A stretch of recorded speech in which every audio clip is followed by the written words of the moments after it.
क्या आपको पता है एक ही सर्वर पर 50 कंप्यूटर चल सकते हैं? हैरान हो गए ना? हेलो दोस्तों, मैं हूँ आदित्य और आपका स्वागत है न्यूटॉनिक सीरीज के दूसरे पार्ट में। आज का टॉपिक है वर्चुअलाइजेशन। आज की वीडियो में हम जानेंगे वर्चुअलाइजेशन क्या है, ये कैसे काम करता है और हाइपरवाइजर क्या है। तो चलो शुरू करते हैं। दोस्तों, वर्चुअलाइजेशन आने से पहले आईटी डेटा सेंटर में समस्या थी। पहले हर एप्लीकेशन के लिए अलग अलग फिजिकल सर्वर लेना पड़ता था। एग्जाम्पल के लिए 5 एप्लीकेशन चलानी हो तो अलग अलग 5 फिजिकल सर्वर खरीदने पड़ते थे। अगर आपको 10 एप्लीकेशन चलानी हो तो 10 सर्वर। इतने सारे सर्वर की वजह से हार्डवेयर कॉस्ट बढ़ जाती थी, क्योंकि एक सर्वर की कीमत लाखों में होती है और मैनेजमेंट का खर्चा अलग। हर सर्वर 24/7 ऑन रखना पड़ता है और इस वजह से बिजली का बिल बहुत आता था।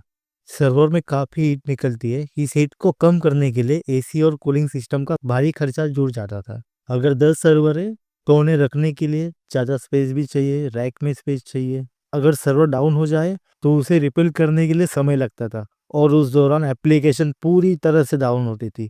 इसका बिजनेस और प्रोडक्शन पे बहुत ही बुरा असर पड़ता था। और रिसोर्स की बात करें तो अगर सर्वर में 64 GB रैम है, उसमें से माने तो सिर्फ 12 से 16% ही रैम यूज होती थी। बाकी 84 to 52% रैम अनयूज पड़ी रहती थी। यही हाल सीपीयू और स्टोरेज का भी था। मतलब 80 से 90% रिसोर्स कभी कभी वेस्ट हो जाती थी। वर्चुअलाइजेशन को काम करने के लिए 3 चीजें सबसे ज्यादा जरूरी है। तो चलो एक एक करके समझते हैं।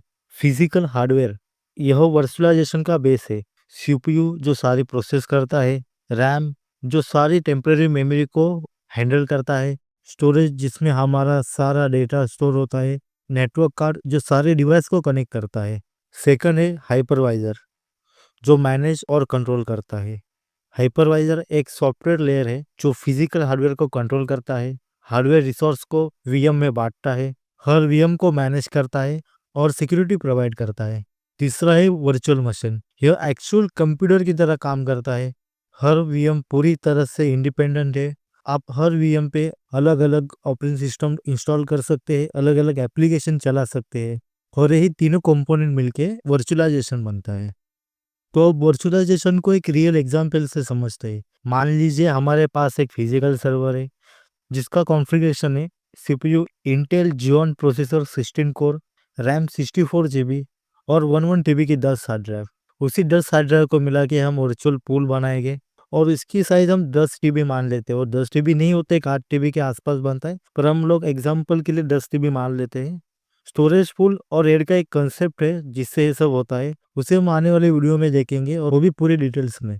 सर्वर पे हमने हाइपरवाइजर इंस्टॉल किया और उसी हाइपरवाइजर पे हमने 5 वर्चुअल मशीन बनाई। एक ही फिजिकल सर्वर पे हम 5 अलग अलग वीएम बनाए। हर एक वीएम एक फिजिकल कंप्यूटर की तरह काम करेगी। हमने सबको रिसोर्स दिया है, जैसे कि एक्टिव डायरेक्टरी को रैम 8 GB, स्टोरेज 1 TB। वैसे ही वेब सर्वर में 8 GB की रैम, स्टोरेज 1 TB और इसमें हमने लिनक्स ओएस इंस्टॉल की है। डेटाबेस सर्वर है, उसमें हमने 16 GB रैम, 3 TB का स्टोरेज दिया है और ओएस हमने इसमें विंडोज सर्वर इंस्टॉल की है। उसी तरह मेल सर्वर है, उसमें हमने 12 GB रैम, 1 TB की स्टोरेज और उबंटू ओएस इंस्टॉल किया है। फाइल सर्वर है, उसमें हमने 8 GB रैम, 1 TB का स्टोरेज और सेंट ओएस इंस्टॉल किया है। टोटल जो रैम का यूज हुआ है वो 52 GB है और बची हुई 12 GB रैम हम फ्यूचर के लिए यूज कर सकते हैं, फ्यूचर वीएम के लिए यूज कर सकते हैं।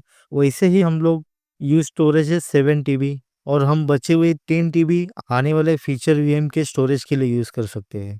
दोस्तों, हमने देखा हर वीएम अपना काम इंडिपेंडेंट कर रहा है। अलग अलग ओएस हर एक मशीन पे चल रही है, अलग अलग एप्लीकेशन परफॉर्म हो रही है।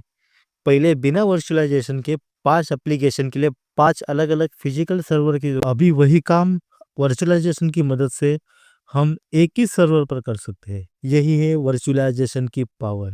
अब देखते हैं हाइपरवाइजर रिस्पॉन्सिबिलिटी। हाइपरवाइजर एक सॉफ्टवेयर लेयर है जो फिजिकल हार्डवेयर और वर्चुअल मशीन के बीच में काम करती है, एक मैनेजर या कंट्रोलर की तरह।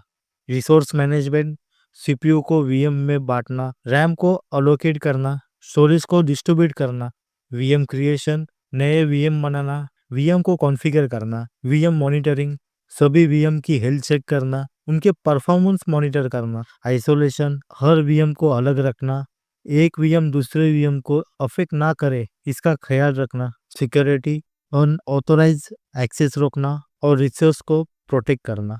हाइपरवाइजर के दो टाइप होते हैं, उन दोनों को अब हम अच्छे से समझते हैं कि ताकि आपको कभी कंफ्यूजन ना हो। हाइपरवाइजर वन कैसे काम करता है? एक फिजिकल सर्वर पे हम सीधा एक हाइपरवाइजर इंस्टॉल करते हैं और उसकी हेल्प से फिजिकल सर्वर के कंपोनेंट को डिवाइड करके हम वीएम बनाते हैं। यह यूज होता है बड़ी बड़ी कंपनियों में और डेटा सेंटर में और क्रिटिकल एप्लीकेशन रन करने के लिए जो 24/7 रनिंग होती है। टाइप 2 हाइपरवाइजर, एक फिजिकल हार्डवेयर पर पहले नॉर्मल ओएस इंस्टॉल होती है, जैसे कि हम मान लेते हैं विंडोज 11। फिर उस ओएस के ऊपर हम एक हाइपरवाइजर सॉफ्टवेयर इंस्टॉल करते हैं। एग्जाम्पल के लिए वीएमवेयर का वर्क स्टेशन, ओरेकल का वर्चुअल बॉक्स। फिर इन एप्लीकेशन की हेल्प से हम वीएम बनाते हैं, जो कि हम इसको पर्सनल कंप्यूटर पे चलाते हैं। इसका उपयोग टेस्टिंग के लिए होता है, डेवलपमेंट के लिए होता है, एजुकेशन या टेस्टिंग के लिए होता है। यानी कि टाइप 1 हाइपरवाइजर एक प्रोडक्शन के लिए यूज होता है, टाइप 2 हाइपरवाइजर प्रैक्टिस के लिए या टेस्टिंग के लिए यूज होता है। अब बात करते हैं वर्चुअलाइजेशन से क्या बेनिफिट्स होते हैं।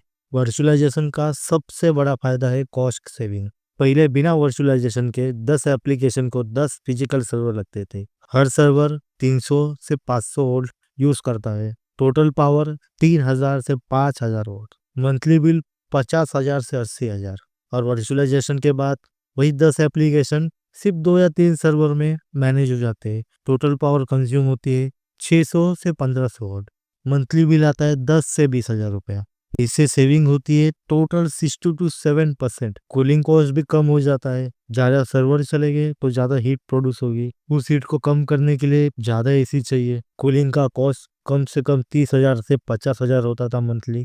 अब सिर्फ 2-3 सर्वर लगते हैं तो हीट भी कम होती है। कूलिंग कॉस्ट मंथली आ जाता है 8 से 15,000 रुपया। तो सेविंग 60 to 70% हो जाती है। डेटा सेंटर में पहले 10 सर्वर के लिए 10 यूनिट लगते थे, अब वही काम 2 से 3 सर्वर में हो जाता है। इसके लिए स्पेस कम लगता है और उसमें भी कॉस्ट कटिंग हो जाती है। टोटल सालाना बचत हो जाती है 25 से 30 लाख रुपए। रिसोर्स यूटिलाइजेशन, पहले की प्रॉब्लम फिजिकल सर्वर में सीपीयू सिर्फ 10 से 15% यूज होती थी। रैम माने तो 20 से 30%, स्टोरेज सिर्फ 30 से 40% यूज होता था। बाकी 70 to 80% रिसोर्स बेकार पड़ी रहती थी। एग्जाम्पल के लिए 64 GB रैम है, उसमें से सिर्फ 16 GB यूज होती थी, बाकी 48 GB अनयूज पड़ी रहती थी। वर्चुअलाइजेशन में रिसोर्स को बांटा जाता है, सीपीयू मल्टीपल वीएम को शेयर होती है, उसका यूटिलाइजेशन 70 to 90% हो जाता है। कुछ भी अनयूज नहीं रहता। वैसे ही रैम जरूरत के हिसाब से अलोकेट की जाती है। बची हुई रैम और सीपीयू आने वाले वीएम को अलोकेट कर सकते हैं। इसका यूटिलाइजेशन मैक्सिमम यूज कर सकते हैं हम लोग। वैसे ही सेम स्टोरेज का भी है। वर्चुअलाइजेशन में हार्डवेयर का पूरा उपयोग किया जाता है, उससे हमें बेटर परफॉर्मेंस भी मिलता है। रिसोर्स हमारा कोई भी वेस्ट नहीं होता है। इसका रिटर्न ऑफ इन्वेस्टमेंट बहुत ही बेहतर है। आइसोलेशन क्या है? हाइपरवाइजर में हर एक वर्चुअल मशीन पूरी तरह अलग आइसोलेट होती है। इसका मतलब एक वर्चुअल मशीन दूसरे को अफेक्ट नहीं करती। तो एग्जाम्पल के लिए अगर 3 वीएम है, उसमें से अगर कोई एक वर्चुअल मशीन क्रैश हो जाए तो वो दूसरे वर्चुअल मशीन को इफेक्ट नहीं पड़ती। बिना वर्चुअलाइजेशन के अगर पूरा सर्वर डाउन हो जाए तो सभी की सभी एप्लीकेशन रुक जाती है। इसी वजह से पूरा प्रोडक्शन भी रुक जाता है। अगर हैकर ने VM4 को एक्सेस कर लिया तो आइसोलेशन की वजह से हैकर सिर्फ VM4 तक ही लिमिटेड है, दूसरे वीएम को कोई डैमेज नहीं होगा। बैकअप और रिकवरी, वर्चुअल मशीन एक फाइल के रूप में स्टोर होती है। वर्चुअलाइजेशन के पहले देखे तो फिजिकल मशीन है, वो बैकअप लेने के लिए बहुत ही कॉम्प्लिकेटेड थी और उसको रिस्टोर करना बहुत ही ज्यादा टाइम कंज्यूमिंग। मान लीजिए कि वर्चुअल मशीन एक सिर्फ फाइल की तरह है, उसे कॉपी पेस्ट की तरह हम बैकअप ले सकते हैं, कॉपी पेस्ट की तरह उसका बैकअप और ड्रैग और ड्रॉप की तरह उसको रिस्टोर भी कर सकते हैं। हम स्नैपशॉट की बात करें तो वीएम की तस्वीर लेना, यानी उसकी पर्टिकुलर टाइम पे वीएम जैसी थी उसको वैसे ही सेव करके फाइल स्वरूप में रखना। एग्जाम्पल के लिए आज सुबह 10 बजे मैंने स्नैपशॉट ले लिया, दोपहर को 2 बजे कोई अपडेट आया, फिर कोई एप्लीकेशन में मैंने चेंजेस किए, उस अपडेट की वजह से या फिर मैंने जो एप्लीकेशन में चेंजेस किए उसकी वजह से कुछ प्रॉब्लम आई, तो मैं सिर्फ 2 मिनट में जो मैंने 10 बजे सुबह स्नैपशॉट लिया था उसको मैं रोल बैक कर सकता हूँ। जो सुबह 10 बजे की वीएम थी वही रोल बैक हो जाएगी और वही 10 बजे वाली स्टेटस में वापस आ जाएगी। डिप्लॉयमेंट की बात करें तो पहले सर्वर सेटअप करने में हार्डवेयर ऑर्डर करो, उसके बाद उसको डिलीवरी का वेट करो, इसमें बहुत सारे दिन निकल जाते थे। उसके बाद उसको इंस्टॉल करो, उसपे ओएस इंस्टॉल करो, उस एप्लीकेशन कॉन्फ़िगर करो, फिर उसकी टेस्टिंग करो और फिर उसको प्रोडक्शन में ऑन करो। वर्चुअलाइजेशन के आने के बाद ये सभी चीज़ें बदल गई है। हमने अगर एक बार वर्चुअलाइजेशन सेटअप कर दिया, तो बस प्रिज्म ओपन कीजिए, एक वीएम क्रिएट कीजिए, उसको रैम, सीपीयू, स्टोरेज सिलेक्ट कीजिए, उसमें ओएस इंस्टॉल कीजिए, आपको जो एप्लीकेशन यूज़ करनी है वो इंस्टॉल कर दीजिए। बस 10 से 15 मिनट में आपकी वर्चुअल मशीन तैयार हो जाएगी। एग्जाम्पल के लिए समझते हैं, कोई बड़ी कंपनी है जिसका फेस्टिवल सीजन आया, उसके वेबसाइट पर ट्रैफिक 10 गुना बढ़ गई। अभी उनको उसके लिए ज़्यादा सर्वर लेने पड़ेंगे, उनको ऑर्डर करना पड़ेगा, उनकी वेट करनी पड़ेगी, फिर उनको डिप्लॉय करना पड़ेगा, फिर उनको डेटा सेंटर में इंस्टॉल करना पड़ेगा, फिर वो प्रोडक्टिविटी स्टार्ट करेंगे। पर वर्चुअलाइजेशन में ऐसा नहीं है। आपको अगर 10 वर्चुअल मशीन चाहिए, तो आप तुरंत उसे लोड कर सकते हैं और जब ये सेल खत्म हो जाएगी और आपको उसकी ज़रूरत नहीं रहेगी, तो आप उसे डिलीट करके उसको दूसरे वीएम के रिसोर्स में ऐड कर सकते हो। अभी इसमें चैलेंजेस भी जान लेते हैं। वर्चुअलाइजेशन बहुत पावरफुल है, लेकिन कुछ चैलेंजेस भी है। तो चलिए समझते हैं। देखिए, हमें हाई परफॉर्मेंस हार्डवेयर चाहिए रहेगा इसके लिए। उसमें मल्टी कोर प्रोसेसर चाहिए रहेंगे, क्योंकि हम ज़्यादा से ज़्यादा प्रोसेसर अपलोड कर सके वीएम के लिए। बहुत ज़्यादा रैम चाहिए रहेगी, वही रैम हम लोग डिस्ट्रीब्यूट करेंगे अलग अलग वीएम में।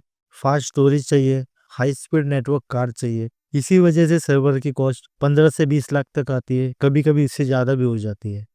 हाइपरवाइजर लाइसेंस, न्यूटनिक्स का एएचवी हाइपरवाइजर फ्री है, लेकिन न्यूटनिक्स में फ्यूचर के लिए अलग अलग लाइसेंस लगते हैं। जैसे कि एएसओ है, उसमें 3 लाइसेंस आते हैं, स्टार्टर, प्रो और अल्टीमेट। डीआर और एप्लीकेशन के लिए लीप, नियर सिंक और मेट्रो। सिक्योरिटी के लिए flow micro, segmentation.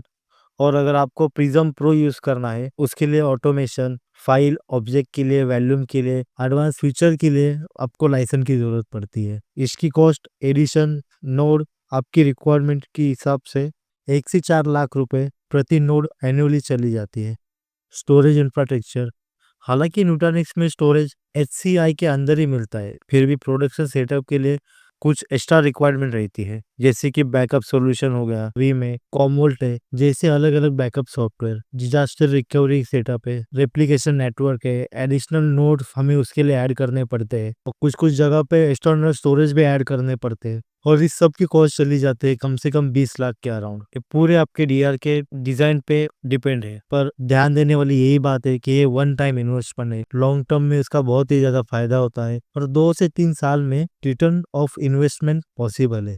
Single point of future, मान लेते हैं हमारे पास 3 सर्वर है, सभी पर वीएम चल रही है और सर्वर डाउन हो गया और हमने उसके ऊपर एचए इनेबल भी नहीं किया है। जैसे कि हमने लास्ट वीडियो में देखा, अगर एचए इनेबल नहीं है तो उस पे चल रही सारी की सारी वीएम डाउन हो जाएगी और इससे प्रोडक्शन पे बहुत ही बुरा इम्पैक्ट पड़ सकता है। सिक्योरिटी कॉम्प्लेक्स, मान लेते हैं कि एक फिजिकल सर्वर पर 15 वीएम से, अकाउंट डिपार्टमेंट के कुछ वीएम से, स्टोरेज के कुछ है, कुछ सिक्योरिटी के है और कुछ आईटी डिपार्टमेंट की है। अगर सिक्योरिटी पॉलिसी ठीक से नहीं है, फायरवॉल पे पॉलिसी ठीक तरीके से नहीं बनाई है, अगर हैकर ने अकाउंट डिपार्टमेंट की वीएम को एक्सेस कर लिया, तो हैकर हाइपरवाइजर तक भी पहुंच सकता है और सभी के सभी वीएम को एक्सेस कर सकता है और पूरा इंफ्रा हैक हो सकता है। इसमें सोल्यूशंस है कि हम लोग नेटवर्क सेगमेंटेशन पे ध्यान दें, रोल बेस एक्सेस दे, रेगुलर अपडेट करें, हाइपरवाइजर को अपडेट रखें, सिक्योरिटी पैचेस अपडेट करें, वल्नरेबिलिटी स्कैन करें,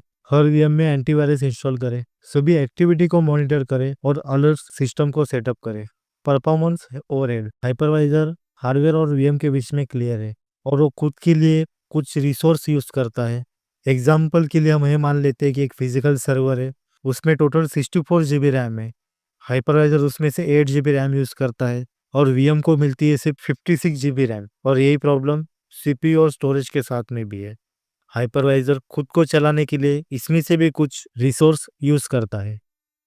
तो दोस्तों, आज की वीडियो बहुत ही इंफॉर्मेटिव रही, तो चलो एक रिकैप देखते हैं। तो आज हमने देखा कि प्रॉब्लम बिफोर वर्चुअलाइजेशन, वर्चुअलाइजेशन के 3 कंपोनेंट है उसके बारे में जाना, हाइपरवाइजर के टाइप 1 और टाइप 2 देखे, वर्चुअलाइजेशन के बेनिफिट जाने, उसके साथ ही उसमें आने वाले चैलेंजेस भी देखे। दोस्तों, अब आप वर्चुअलाइजेशन के जानकार बन गए हो, लेकिन अभी भी जर्नी पूरी नहीं हुई है। अगली वीडियो में हम देखेंगे माइग्रेशन। ये टॉपिक भी बहुत ही इंटरेस्टिंग होने वाला है। आपसे रिक्वेस्ट है, लाइक कीजिए, सब्सक्राइब कीजिए और अगर आपको कुछ डाउट है तो प्लीज़ कमेंट कीजिए। थैंक यू, मिलते हैं अगली वीडियो में। तब तक के लिए हैप्पी लर्निंग।